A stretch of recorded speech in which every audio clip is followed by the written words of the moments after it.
we're starting off the episode with a bit of a recruiting update here, as I have found the one 4-star under the radar steal that we will be going after this year, and that is Anthony Ellington here, ranked just inside the top 200 in the nation. He has no offers, and we also have not offered any defensive tackles yet in this class, and I think it's about time we try to add one here. Of course, we got Roger McCurry in the last class, but just one defensive tackle is not enough. We need to continue to hit the position hard.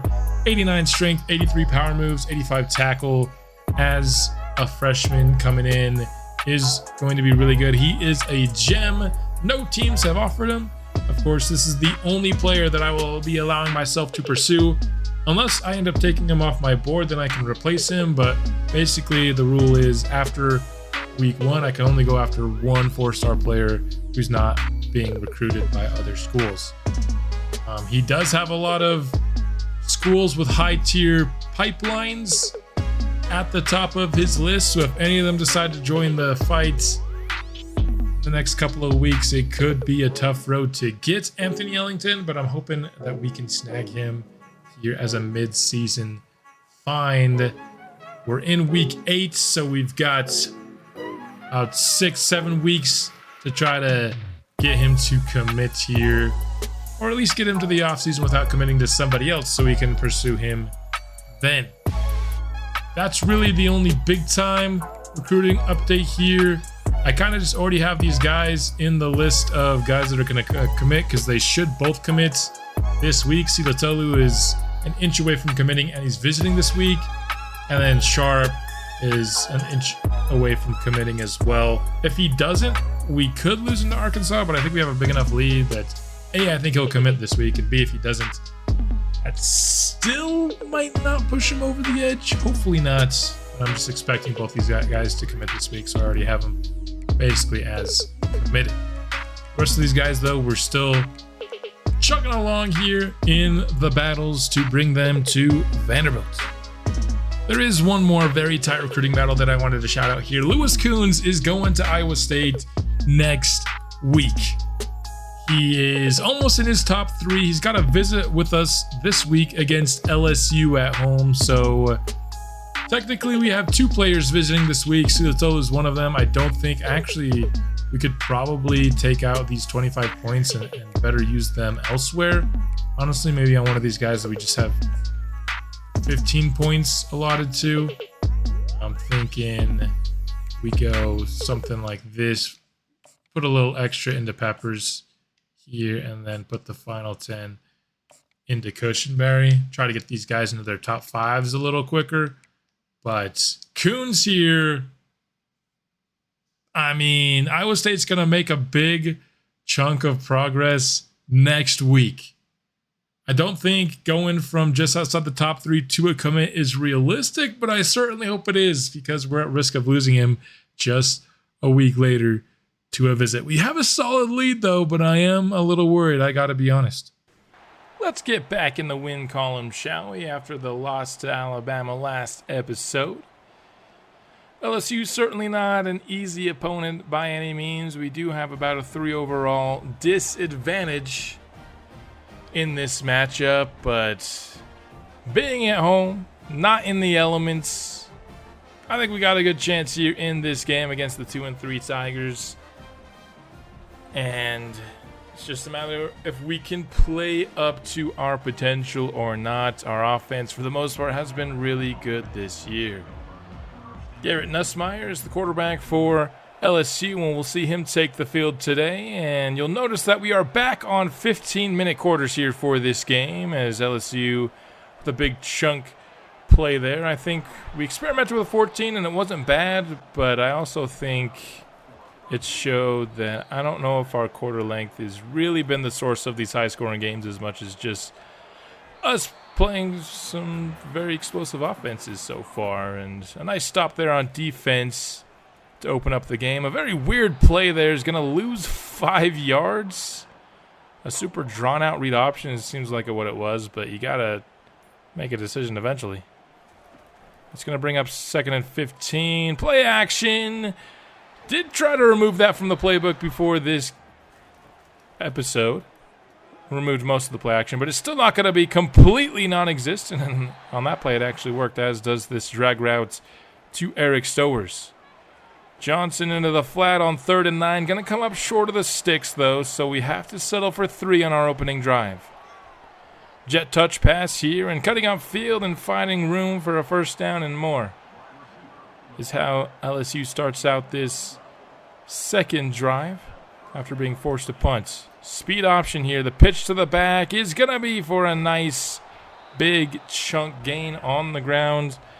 A lot of LSU's work has been done either in the run game or from throws behind the line of scrimmage, but not that one on 3rd and 6. Big time chunk play over the middle. 3rd and 1 now in the red zone, and they pick up the 1st and goal at the 4-yard line. From the 8 on 3rd and goal, Nussmeier has a million years to throw. Eventually almost throws a pick to Heights. Would have been great to force them to 0 points here, but instead they'll get a chip shot field goal from the 14-yard line. And he shanks it anyway. So either way, we force them to 0 points here deep in the red zone. Another great red zone stop by our defense, which they've had so often here in this series. That's not the first time we've seen a college kicker shank a short field goal. These white hashes have been giving them problems at times here in this series. 30 seconds remain here in the first quarter, and Cedric Alexander has a first down and more on the ground. A very nice block thrown there at the second level to spring him free. Johnson on 3rd and 10 has Bond on the left sideline for a first down conversion, but now it's 3rd and 12 from the 30. Trying to evade, running backwards, and getting us out of field goal range. That's not what you want on that play at all. I mean, he's got 99 speed, so I can't blame him for trying to extend, but that was a super big negative play that knocked us out of scoring range. We could be up 6-0 now. Instead, the score will remain 3-0 as we head to the second quarter. LSU starting to gain some momentum via the running game here. A couple of chunk plays on this drive, and on 1st and 7, they're going speed option again. Worked for them earlier, and it's going to work even better this time. We do have the speed option in our playbook. Might have to utilize it a little bit more. I'm liking what I'm seeing here from this LSU team and their use of it here. Now 3rd and 2 at the goal line, and the Tigers punch it in for the first touchdown of the game. They'll take a 7-3 lead. Really, the run game got them all the way down the field. We're no stranger to struggling against the run. It's well documented at this point in the season that I need to find ways to get some better run defense. But unless we get some good options in the transfer portal, I don't know if that's going to be a one-year fix. 3rd and 5 conversion here to Jeremiah.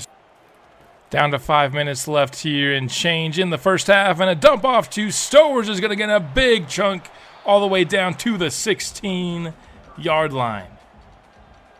3rd and 1 now from the 7. Johnson extending, getting past the yards gain and into the end zone. Vanderbilt responds with a touchdown of their own, retaking the lead. A nice drive there by the offense, putting some work in through the air like we've become accustomed to here. We'd like to score that first touchdown before 4 minutes and change here in the half, but we'll take what we can get. Johnson's been using his legs a lot more here in Season 2 than he was last year, especially down in the red zone, and I think it's been very helpful in us capping off these red zone possessions with touchdowns. How are we not tackling that LSU back there? Oh my goodness. You've got to be joking me.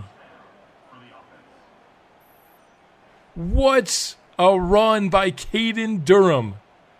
Sophomore back, 41 yards. I mean, did our entire team either take a bad pursuit angle or miss a tackle at some point in that run? That was incredible. We've had problems tackling, but none so more evidenced by that play right there. Speed option again. This time we finally stop it. Boulware had wanted nothing to do with that speed option. Nussmeier, 3rd and 9, has a man over the middle for the LSU touchdown. The Tigers retake the lead. The offenses are heating up here in the second quarter. It was just 3-0 at the end of one. They did give us time here to respond, though. Still just under 2 minutes. That's plenty of time to mount a touchdown drive here to retake the lead prior to the halftime break. So let's see what we can do. 2nd and 8. Johnson back to pass. Going over the middle to Junior Sherrill for the first. 3rd and 5. Johnson evading. Can he outrun the defensive lineman? He should. He's got 99 speed, and he's showcasing it here, taking a hit. Would like to end that one off with a slide, but it is what it is. 3rd and 6. Johnson scrambling again for the first down and more. He's taking some shots, though. Don't love that. Under 40 seconds remain. Over the middle, Stower's able to break the tackle and get the first. That's huge. Allowing us to stop the clock. 2nd and 10. Isaiah Bond beat his man at the line of scrimmage and gets the throw his way for the Vanderbilt touchdown with 18 seconds left. That's about a perfect of a 2-minute drive as you can get, and should have Vanderbilt's on top by 3 as we head to the break. Nice throw. Excellent release by Bond. 15 seconds left. This should be just a run out the clock situation, but the jet touch pass is going to be a house call for LSU. You've got to be kidding me. You had to make one tackle. How are they scoring there? That's ridiculous. They were running out the clock. It's a jet touch pass.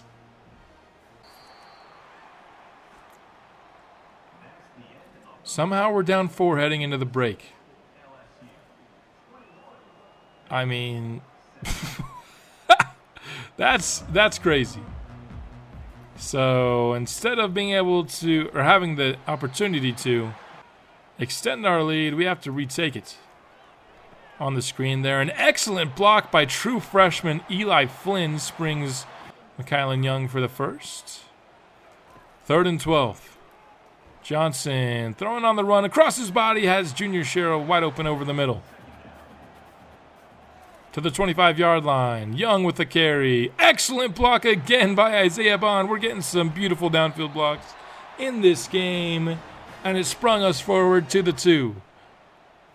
Right back to Young here on 1st and goal, and he punches it in. Nice to see him finish off after that very strong run and also screenplay. A lot of McKylan Young here to start the second half. I don't mind it.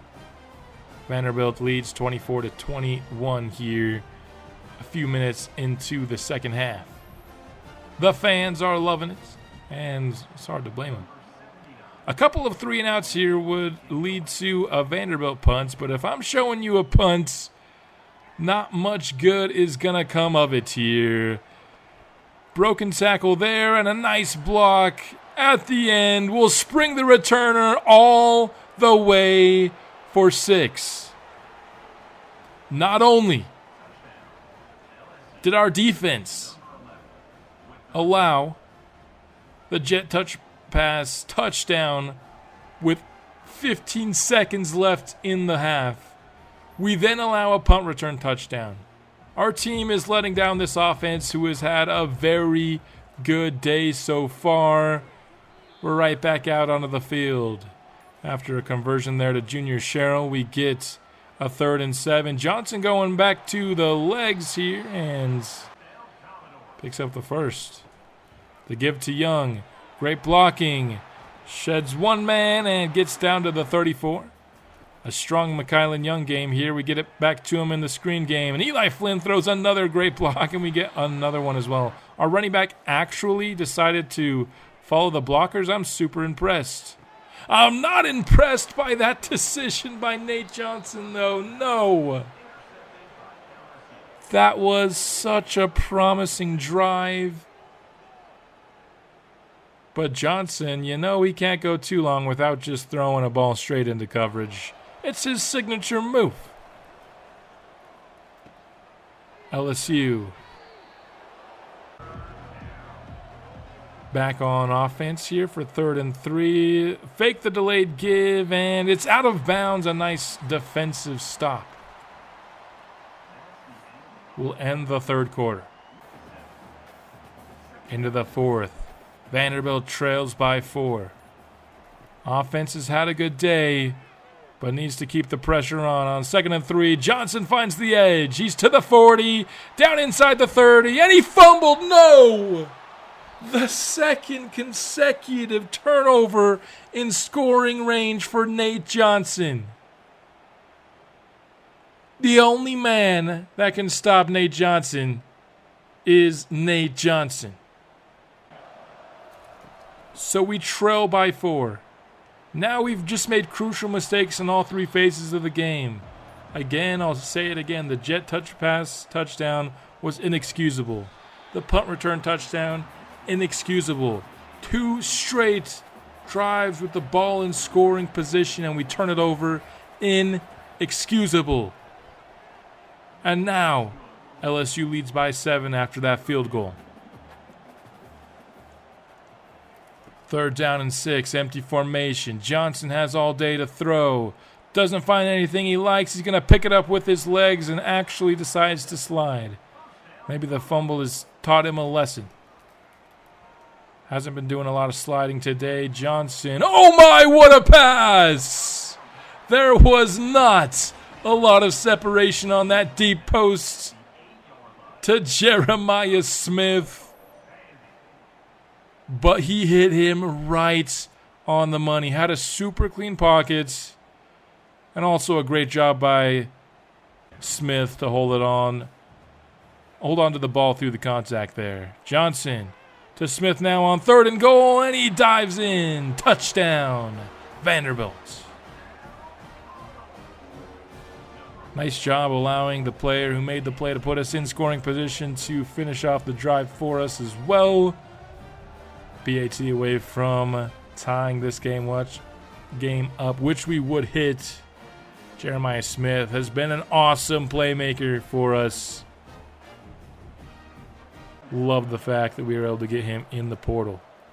On 2nd and 4, a massive hole for the back. Puts LSU right at midfield instantly. Give it back to him here on 3rd and 1. And he keeps the chains moving. Near the 2-minute warning here. Nussmeier with the give. Another explosive run. How many times have we allowed a run of 10-plus yards today? 2nd and 6. And luckily for us, LSU decided not to chew the clock until it was too late. We shouldn't have had as much time as we did here to end this game, but they were running the hurry up. So we were only forced to use 2 timeouts. We get the stop. Almost gave them the conversion, but they decide to play it safe on 4th and 1. We need a field goal here.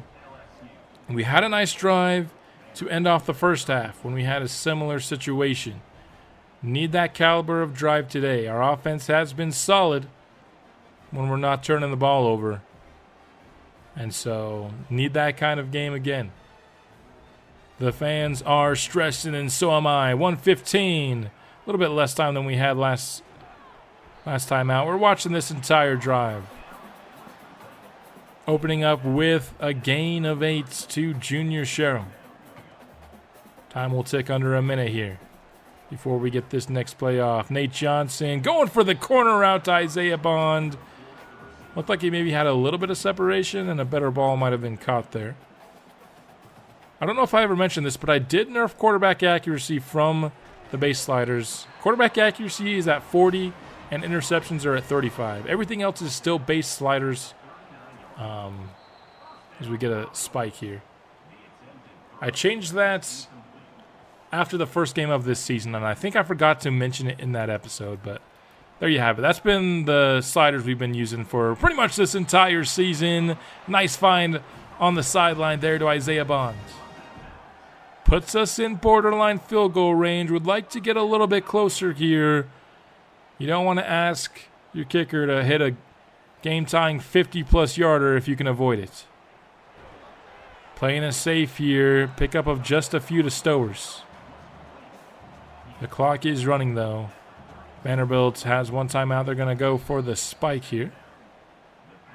That brings up 3rd and 7. 32 seconds remain. One more first down conversion would be nice. They're just trying to set up screen. It's incomplete, and with 29 seconds left, they will attempt a 49-yard field goal here, it looks like. The kick is up, and despite being iced, he makes it all the same. The senior kicker, Taylor, has been super solid for us. We've seen a ton of missed kicks from other teams. Taylor does not miss. He will be missed, though, after he graduates this year. I do need to actually recruit a kicker. I kind of forgot about it up until this point, if I'm being honest. No late game collapses from the defense. We were able to stop the run that LSU had to end the game. So we're headed to overtime now. Nussmeier to the back of the end zone. It is caught for the touchdown. I was just about to say that this defense thrives in the red zone, so overtime could be a favorable situation for us, but not when you're going to get a throw that good from Nussmeier. I mean, hit him right on the money in the back of the end zone. Time for the offense now. We start with a 3rd and 3.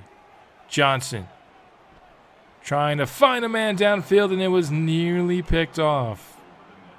A dangerous play, but it's 4th and 3. Nobody is on Isaiah Bond. We go to a different man instead. He gets hit hard, but holds on. Tristan Brown, you're a hero. 2 straight incompletions bring up 3rd and 10. Jeremiah Smith, another touchdown for the transfer sophomore receiver. He's having himself a really productive season. I'm so excited to have him for the rest of his collegiate career, catching passes here in Vanderbilt. Of course, we will get the ball first for this second overtime period. Brown makes another catch in traffic for us. Johnson flanked on either side by the running back. 1st and 10. A throw to the corner of the end zone, and it is caught. They'll say Isaiah Bond got his feet in bounds. Because it's the second overtime period, we are forced to go for 2, but what a catch there by Isaiah Bond. Stretching out, keeping a foot in bounds. They will review it. Makes sense. It was a very, borderline play, but the call is confirmed. If we go for 2 here, you got to like our chances if we succeed on it, Johnson scrambles in. The 2-point conversion is successful. So now that puts a lot of pressure on LSU to both score the touchdown and convert. 2nd and 9, incomplete. Nicely done by Trudell Berry. Brings up 3rd and 9. Bunch formation on the right for LSU. Nussmeier has time, and it's almost picked off by Hyde again. His second near interception, but it all comes down to this 4th and 9. This is what college football's all about. Nussmeier. It's broken up by Trudell Berry. Vanderbilt wins in double overtime, 49-41. What a crazy game it was. I honestly felt like we outplayed LSU this entire game. We just had some crucial mistakes that kept them in this game. And it ends up being a very high-scoring game by the end, of course, but you have to factor in the fact that we were playing double overtime here. What a game. What a win in overtime in front of our hometown fans. This Vanderbilt team is overachieving here in year 2. Sony Silatolu, the speedy tight end out of Mississippi, is coming to Vanderbilt. He was impressed by that overtime victory against LSU. Emmett Sharp also on his way to Vandy. Recruiting is going very, very well for us this season. SEC Offensive Player of the Week goes to Nate Johnson. He had the 2 big mistakes, but otherwise was very, very good against LSU. And so everybody that we've gone after either has us first or has already committed to our team. So we're making some massive progress. Look how much progress we made over Duke for Major Bull this last week. I'm feeling very good. I think Peppers could be somebody that it ends up being pretty close on. He did just reach his top 5, so we can switch to the hard sell now. You know, we gotta wait 1 more week until Major Bull decides to come up and be in his top 5. Anthony Ellington is our steal, of course, that we're gonna go after, trying to add another defensive tackle here. So we're going after all the 4 stars we can at this point. We have 145 hours. I think it's time to start targeting some 3 stars that can fill more depth and positions of need for this team. I have found the 2 3 stars we're going to go after. We're going to go after a little bit of a trench boost here with right guard Cameron Mayer and Landry. Just with the amount of hours we had, I couldn't offer a scholarship to Mayer yet, but we will next week, of course, to get more on his radar. We've got all 100 hours, or sorry, all 500 hours. It sucked to only have 100 spent for this week. The one other thing that is worth noting is Coons did not commit following the week 8 visit. He got inches away. Like if we had a blowout or something, I think we would have won. I also think if we would have played a risk and had his visit actually be for playing style, that would have probably been another boost as well. They did give us the plus 25% for clear winner, even though it was an overtime victory, probably just because it ended up being 8 points because of the way overtime works. But I wanted to play it more safe just in case playing style somehow went down. So I went with the proximity to home. I think that might be the difference. So if we don't win this player, if the week 9 visit he's taking, Iowa State ends up being enough to have him flip his commitment at the last second, that'll be on me for choosing proximity to home over playing style, because it was obviously better. I mean, there was always a risk that we were going to start not having as many passing yards once we started SEC play, but it was probably a low enough risk that I should have just done it anyway,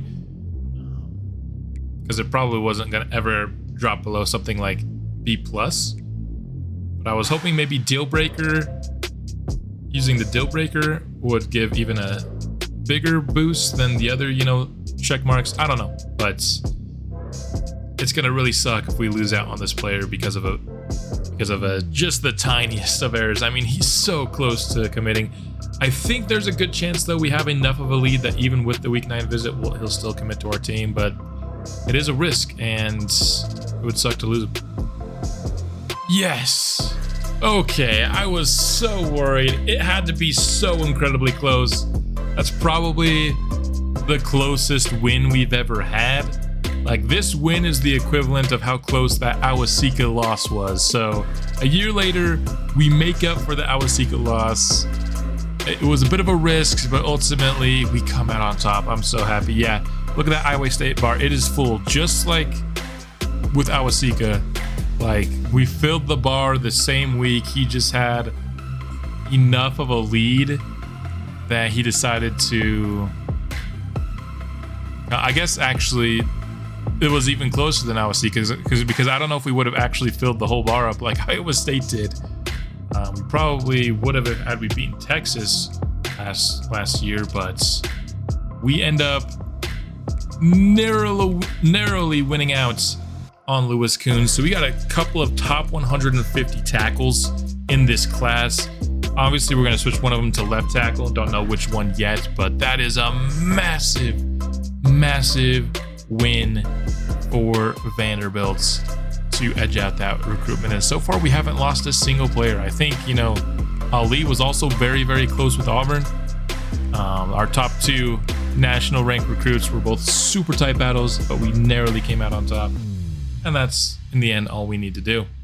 We'd end up beating Missouri in an absolute barn burner to go up to 7-1. I am shocked. We're 3-1 in the conference. Now, we've probably played 3 of the easier teams in the conference. I mean, it's not like Mississippi State or anything, but we've got 3 straight games against top 25 teams coming up, and then our rival Tennessee. I think we might be going on a bit of a losing streak here. Auburn, maybe. Kentucky, maybe. But Texas is probably going to blow us out like they did last year. So things are looking really good right now. Let's celebrate. We're almost in the top 10. And if we beat Auburn next week, I think we will be in the top 10. Not going to be easy, though. We will be at home. But let's go ahead and take a look here at the box score for this game. Vanderbilt, we got 5 touchdowns, 2 picks for Nate Johnson. We also forced 2 picks, which is nice for that interception play style. We haven't been getting as many interceptions as we did last season, so good to see some of those now. Got some okay running stats, but not really. Nice chunk play by Alexander here. Isaiah Bond had 2 touchdown receptions. Sherrill had 2 touchdown receptions, and Stowers had 1 as well. Jeremiah Smith doesn't get a ton of run in the simulation, it feels like a lot of the time, but he gets a lot of action in the games that we want. Xavier Hill allowed the only sack. TFLs wise, we got in the backfield quite a bit. Sacks wise, just 1 from Langston Patterson. We also had 1 of the picks. Dante Carter, an interception as well. Langston Patterson was probably a strong candidate with a sack and a pick for SEC Defensive Player of the Week, but he didn't get it. So, with that being said, let's just take one last look at scouting here to end the episode. We did get 1 commit, Mohamed Ogbenaya, who was the second linebacker that we went after. We really wanted Sharp and Ogbenaya. We added some serious speed at off-ball linebacker with these 2. 90 here with Ogbenaya, 89 with Sharp. These guys are going to help, hopefully, both in the run game and in the pass game for us this next season. We did find out, unfortunately, that Brock Landry is a bust, but now we can scout Cameron Mayer here. And hey, one of our 3 stars is a bust, 1 is a gem. I don't mind bust here, really, just because it's mostly to fill depth, and so a lower dev trade I don't hate. 82 strength, 73 power moves is good enough for us to keep him on our board. We might not go 50 going forward, though, because if we lose out on him, it's not going to be a big deal. That will free up some additional time for us to find other players, but with Mayer being a gem, we're going to keep the 50 on him for now. And I'm going to find a few more 3 stars, but that's something I'll do off camera, and I'll show you guys in the next episode. We've got a really tough stretch of our schedule. Apparently Auburn is not ranked. Okay, it's not showing here, but it is. They are ranked 25th in the nation here. So this will be our 3rd ranked opponent of the season, and also our first of 3 straight ranked opponents we've got on our schedule. This is the tough stretch. We've had a relatively easy go of it so far. Not to say that LSU and South Carolina and Missouri are necessarily easy, but I feel like we're more on maybe even playing fields with them. We come out with close victories, but Auburn, Kentucky, Texas, those guys might be a bit better than us. And so we'll have to see if we can keep our top 25 ranking after those 3 games. But either way, we should be bowl eligible this year. I have seen like 7-5 not go to a bowl in some years, so we might have to at least get 1 more win on our schedule to guarantee it. But I think we have a chance to win at least one of our last 4. But I honestly think 8-4, despite the fact that we're 7-1, I think 8-4 might be the most realistic record for us to finish off the year with, which would still be a good improvement and get us to a bowl game.